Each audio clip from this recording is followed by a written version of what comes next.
دنیا کو فتح کرنے نکلا سکندر، اور 12 سال میں زیر و زبر کر دیا اس نے دھرتی کو، اور خود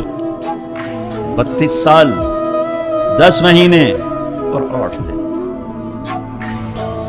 اور جب موت نے جھٹکا دیا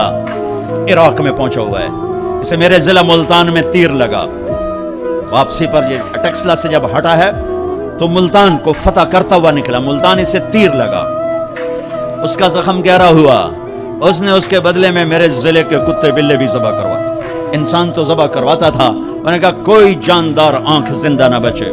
یوں اس نے تلوار پھیری کہ انسانوں کے بھی کھوپڑیوں کے مینار اور گائے بکریوں کے بھی کھوپڑیوں کے مینار لگا دیے، اور وہی زخم پھر بابل عراق میں جا کے موت کا سبب بنا، جب موت نے جھٹکا دیا۔ 32 سال 10 مہینے 8 دن یا 12 دن اس کی عمر تھی، اس کی آخری خواہش سنو، آخری خواہش،